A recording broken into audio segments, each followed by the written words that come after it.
Iinkondekazi ezimbini ezibekwe kwindawo yethutyana ngumasipala wedolophu eMatatiele zikhala kumasipala ukuba bokhele izindlu ezifanelekileyo, oku kuza emva kokuba izindlu zazo zathi zonakala ngelixa kusina imvula ngamandla. Omnye uhlala kwilokishi yaseDark City ngelixa omnye ehlala kwi-municipal stores kunye nabantwana abane. Ezinkondekazi sele kudlule iminyaka emihlanu oku bethenjiswa ngumasipala ukubokhela izindlu. Unokwanda Ntabeni oneminyaka engama-71 ubudala wayewonakalelwa yindlu ebehlala kuyo kummandla waseHarry Gwala Park kwidolophu eMatatiele ngonyaka ka-2014 ngelixa kusina imvula ngamandla. uNtabeni uthi umasipala waye wabathatha kunye nabantwana bakhe wayekubabeka kwiholo yoluntu iHarry Gwala Park ukusukela ngemini yentlekele kude kuyokuba ngonyaka ka-2017 nalapho ye wabathatha kwakhona umasipala wayekubabeka kwizitozi zikamasipala kude kube namhlanje basahleli kuloo ndawo. Ngoku ndathi ndaphuma apho ndasawelwa yindlu ke ngoku ngo-2014 nge-26 zikaNovemba sabe sesiyothathwa ke sandaya esibhedlela mna kuba ndinekhathele lapha yandibethe zizitende. So ke ngoku sahlaliswa eholweni e-area C. Sahlala eholweni ndabona sekufika imoto zakwamasipala sesithi hayi mama kuthiwa masizokuthatha apha kungubheki into eziyo. Ngoku emva koko ke ngoku ndibuza uba mna ngubani nalo onganinotifayanga ovele wathi nje hamba othatha lo mama ohlala eholweni uzombeka ngoba nindinotifayanga. Wathi ke nahayi ke ngumfene ukhona ke umfene ngulo municipal yase-area C. Ndathi mna but kutheni enganotifayanga ndikwazi uqoqa into zam kakuhle sindihambe kakuhle. Hayi mama kuthiwa mandizokuthutha imoto sezilapha basebendithutha ke banisisa. Base ndilapha ke kwafika lo mama umkhulu esazihlalele kakuhle kungabikho nto. Base ndifike lapha asinambani amanzi kona khona. So ke ngoku ndahlala ke oko ndahlala ke apha. uNtabeni uthi sele eyaMatyeli amaninzi kulowa sakuba ngumanenjala wezindlu Thobile Mfede eyokubuza indlu yakhe zakwakhiwa nini, kodwa umfene bemthembisa ngokumokhela indlu nanamhlanje ayikokhiwa. Uthi ucela umasipala amokhele indlu kuba angabhubha nanini na kuba sele emdala ngoku ufuna ukungcwatyelwa endaweni elungileyo. Ndaya ke umfene bafike ndabuza kuDriver kanti ndiyawuze ndakhelwe nina. Wathi hayi relaxa mama sizokwakhela. Umyeni wami wehlile ke ngoku apha ezinyanga ephelileyo wazi waphiwa waya kwamasipala kwakhona wabufike wabuza ke khona uba ithini kanti into yale 1964. Bathi bona wathi lo mama hayi sesizawukwakhela ngunyamezulu sesizawukwakha ulindela.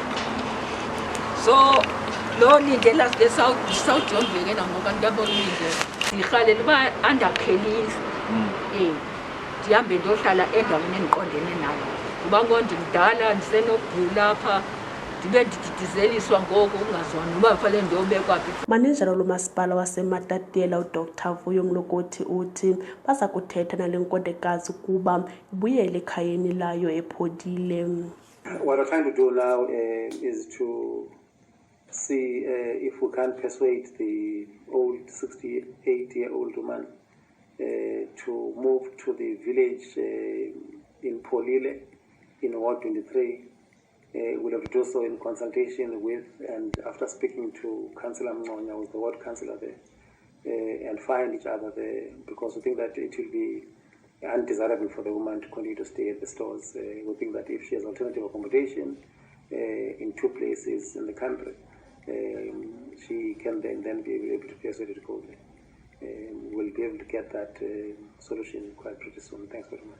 Ukanti kusenjalo enye inkondekazi ehlala kwilokishi yaseDark City unomaphelo nogengo oneminyaka engama-65 ubudala uthi sele neminyaka emine ecela umasipala kule dolophu eMatatiele ukuba amokhele indlu emva kokuba indlu yakhe kunye neprefect sele zinamathanda kwaye azisekho semgangathweni ukuba kuhlale umntu. Indlu le yam ingena umthombo ngasetoilet ingena izindlu zonke napha ngemva ayangena apha phansi kwezabhedo ozibona kwelacala aze kwelicala amanzi ibhedi ezibalale kumanzi kugcwele amanzi ndivukeke ekuseni ndiwagutyula uHelen Sols Augustine usinomhle seke ndizisele le prefect ndamxelela uba yonakele nendlu isonakala yathi nyhani wathumela abantu kwabini bade bazobona bathi konakele indlu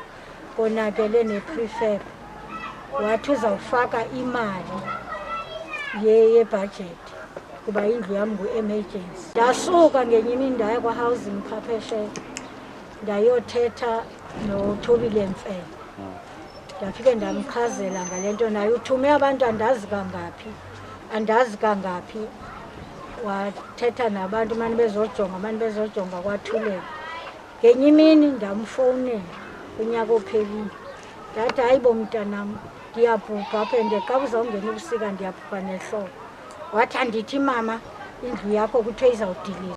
Ndancama hayi ndancama.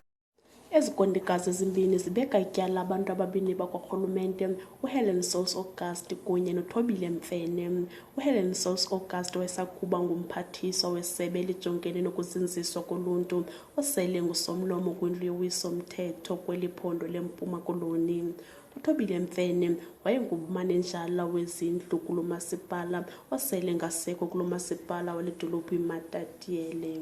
Ze ungalibali ukuhlamba izandla rhoqo imizuzwana engama-20 emva kwemizuzu engama-20. Hlala ufake isifonyo xa usebantwini, hlala ekhaya ukhuseleke ze ukhusele nabanye. Kwiindaba ze-The Informer Online, elami igama ndinguMathabo Phahlane.